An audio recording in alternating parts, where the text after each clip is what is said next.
Well, tomorrow is Halloween, as you probably all know. After the sun goes down, children and adults are going to spill out onto the streets everywhere, dressed as goblins and ghosts and devils and monsters. It's really a strange ritual when you think about it, right? But it actually dates back to the Celtic people and others who believed and have believed for a very long time that on Halloween night, the world of the living and the world of the dead become so closely aligned that one can reach into the other. Somehow, by dressing in frightening garments, we are able to boldly confront the terrors of the night and even mock the powers of darkness. That's why we wear those costumes. Well, we're also taking on monsters and trolls in our fall message series called Defeating Giants. We're learning how to take down those intimidating opponents who come into our lives to try to bother, scare, or hurt us. You know, it could be like a bully in your life somewhere, or another giant might be a frightening health issue that you're dealing with right now. It could be the loss of a relationship, or the death of a loved one, or some other fear or trauma that you have. Giants are always trying to scare, bother, and hurt us. But fortunately, the Bible is filled with stories about underdogs and misfits who have prevailed over these and other terrible giants. And what we're learning is that in every case, the underdog did not try to battle the giant on its own terms. That would be a recipe for disaster. The giant is always going to be bigger, stronger, and more powerful. No, the winning strategy for every underdog in the Bible seems to be relying on their own hidden strengths, uniquely given to them by God. Just think about David and Goliath, for instance, right? When Goliath came out on that battlefield, he was expecting to encounter another big, strong, giant warrior like himself. But he ended up a sitting duck for a simple rock shot by a young boy from a slingshot. It's the same with all the underdog stories. In the first week of the series, remember this? 2 weeks ago, we learned about a poor widow up against a powerful judge, and the widow was clearly the underdog. Well, the judge expected her to give up bothering him about what she needed, but she ended up winning through her hidden strength, perseverance. And then last week, we heard about an arrogant religious leader who expected God to choose him over a sinful tax collector. But the tax collector won God's favor instead because of his humility. He saw himself for who he really was and didn't try to pretend he was something that he wasn't. That's another hidden strength. You know, the same thing happened to me actually recently. A few months ago, Archbishop Corleone asked me to preach at the annual Red Mass for members of the legal profession. If you don't know what that is, every year around the world, especially in places like Washington, D.C., the bishop there will celebrate a Red Mass to pray for the members of the judiciary, judges and lawyers, as they begin the new legal year. And so we have a Red Mass every year here in San Francisco, and the Archbishop asked me to preach at the upcoming one. Here's how he invited me. I think it's hysterical. He was here for something else, and he spent the night in the rectory, and then the next morning, we're talking in my room, and he says, "Roger," yeah, we're on a first-name basis. He calls me Roger. I call him Your Excellency. Anyway, then he said, "You know, Roger, every year we invite a nationally recognized speaker or a distinguished scholar of the law to deliver the homily at the Red Mass." And I'm thinking, all right, Archbishop, I know where you're going with this, right? And he says, but No one's available this year, so would you like to do it? One of the many things I love about our Archbishop is he's a very honest man. Anyway, of course, I said yes, but I have to tell you, the weight of that hung over me like a huge giant sitting on my chest. For months, I was worried about it. I mean, I'm just, a parish priest. I happen to have a law degree from a long time ago, but what could I say to these, distinguished members of the judiciary? I mean, there are California Supreme Court justices there at this thing, and what am I going to say? So I agonized over the homily for a long time. And at first I said, I'm going to go down to USF, I'm going to go to the law library, I'm going to read all these legal journals and history books to try to figure out some nugget of wisdom that I could convey to this distinguished group of Catholic judges and lawyers. But finally I gave up because it was useless. My legal skills were rusty. I'd never be able to read and understand the complex legal articles without more practice. And that would take time that I did not have. And so I eventually ran out of time. And I just decided to be myself. Just to be myself and give the homily the way I always do, like I do with you. So I'm standing there at the pulpit. You can see it there. Really intimidating backdrop there at the St. Peter and Paul Church in North Beach. And the Archbishop, of course, is sitting right there. So I'm standing there at the pulpit. I'm really nervous. And I told the congregation, with the Archbishop sitting right there, I told them that the legal profession had become one of the least respected institutions in America over the last 40 years. I know, right? Now, my assertion was based on statistics. I mean, it's based on public opinion polls about the Supreme Court and the judiciary. But I could only imagine how that might have gone over.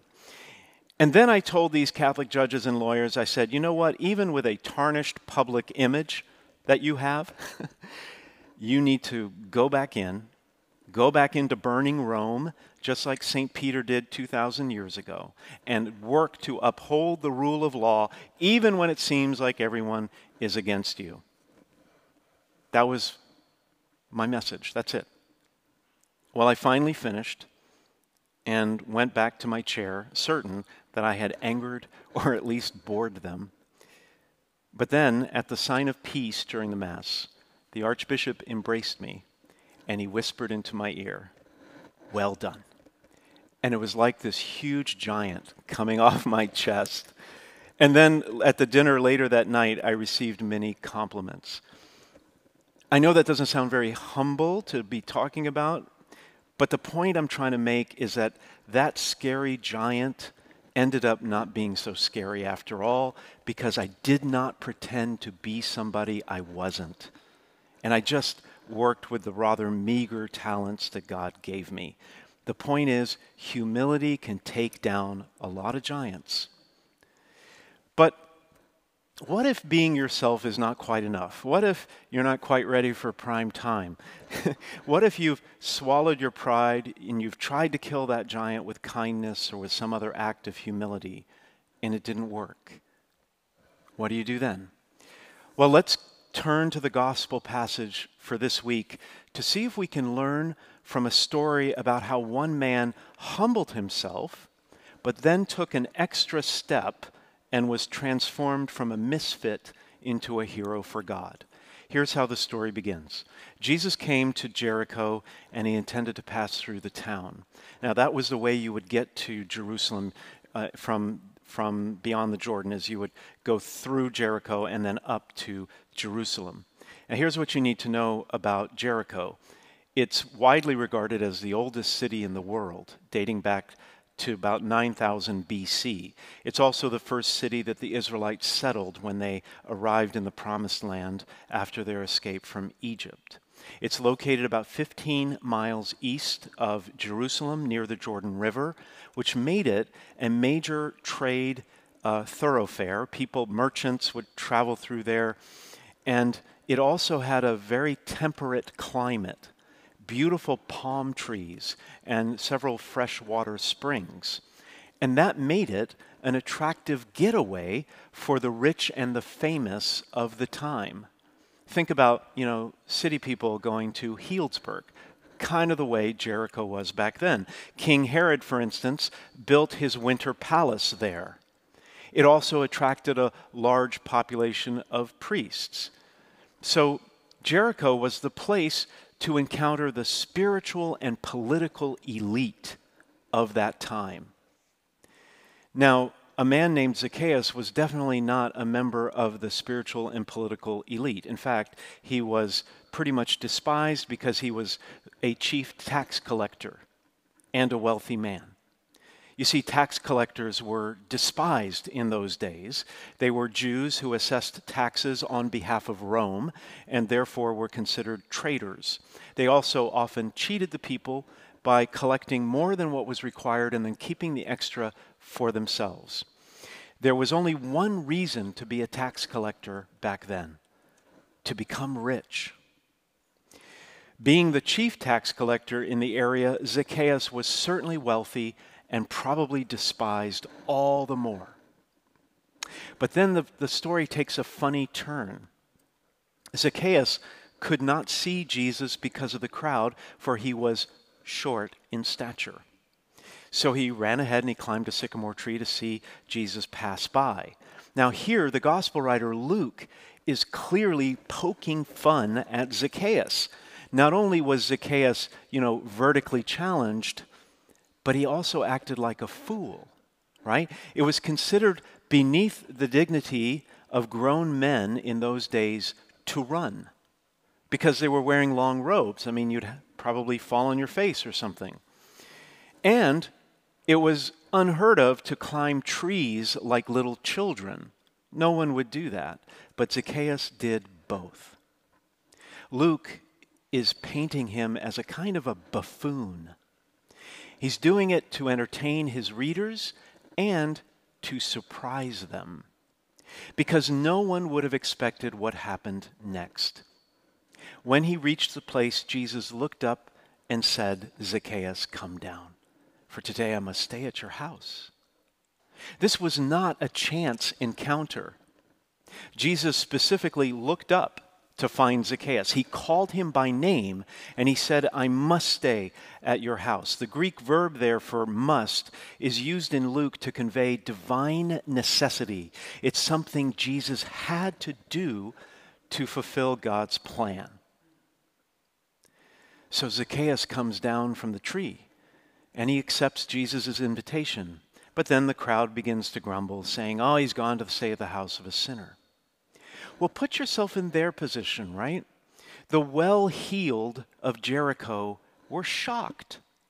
I mean, among the crowd must have been many priests and royal figures, well-connected people and members of the upper classes. That's who lived in Jericho. And they must have wondered why Zacchaeus was selected. Of all the affluent homes to which Jesus could have invited himself, why did he go to the residence of a most unfavored person like Zacchaeus? Well, the answer comes next. Zacchaeus stood there and said to the Lord, "I'm going to give away half of my wealth to the poor. And if I've cheated anyone, I'm going to pay them back 4 times over, much more than what the Bible required." In other words, Zacchaeus resolved to change his life.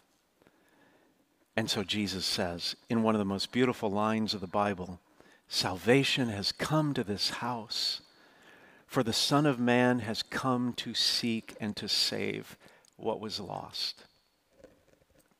So beautiful. Zacchaeus was persistent, like the widow in her fight against the judge, right? Even though the odds were against him, Zacchaeus went to great lengths to see Jesus. Zacchaeus was also humble, like the tax collector in last week's story. Zacchaeus wasn't afraid to make a fool of himself in order to get the attention of Jesus. But Zacchaeus had one other thing going for him. And this is what got the attention of Jesus over all the other important people in Jericho. Zacchaeus was willing to change his life. And not in some small way, but in a meaningful and deliberate way. The change that Zacchaeus needed to make was to shed his excess wealth. That's what was holding him back from the life that God wanted for him. You know, when it comes to money, more is not always better. We all know this deep down, I hope, but it's simply not true that more money will make you happier. Scholars who research happiness have shown that more money stops making people happier at a surprisingly low point. Beyond that point, the nicer cars, bigger houses, and more expensive pleasures don't make people happier or more fulfilled. I think about my older brother, Kerry. He's kind of a good example of this. He told me when we were kids that he was going to be a millionaire by the time he was 35. $1 million was a lot back then. For years, he worked his fingers to the bone. He moved to New York City, worked endless hours. He made some money, but he wasn't happy. When he was in his early 40s, he changed his life, kind of like Zacchaeus. He never cheated anyone, but he just decided it wasn't worth it. And he moved to a small town in Florida. He downsized his business, and now he chooses to work only for nonprofit organizations and small churches. He doesn't make a lot of money. He'll never be a millionaire, but he's happy. We always assume that being bigger and stronger and richer is the way to win at life. But the very thing that we think is advantageous sometimes is precisely the obstacle that holds us back. For Zacchaeus, it was greed that held him back.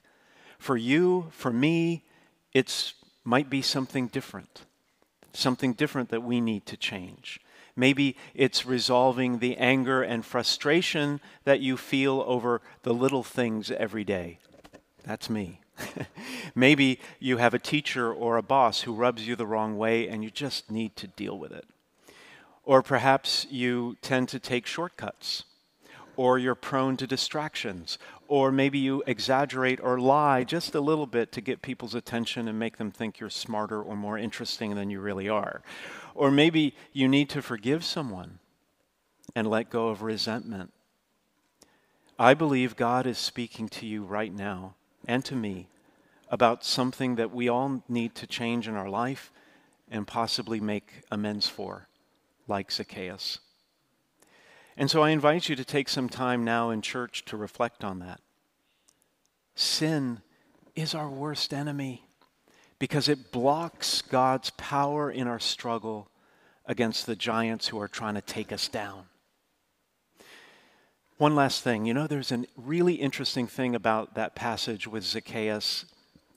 He promises to make amends, but the Greek phrasing in there, oddly, is in the present tense, not the future tense, which suggests that Zacchaeus may have already started giving to the poor and paying back his ill-gotten gains before he ever met Jesus. And maybe, like Zacchaeus, you have started trying to make small changes in your life, but maybe now it's time to go big. Jesus knew what was in Zacchaeus' heart, and he knows what's in yours. When you're open to change, like Zacchaeus, when you're willing to make amends and live differently, then salvation will come to your home as well.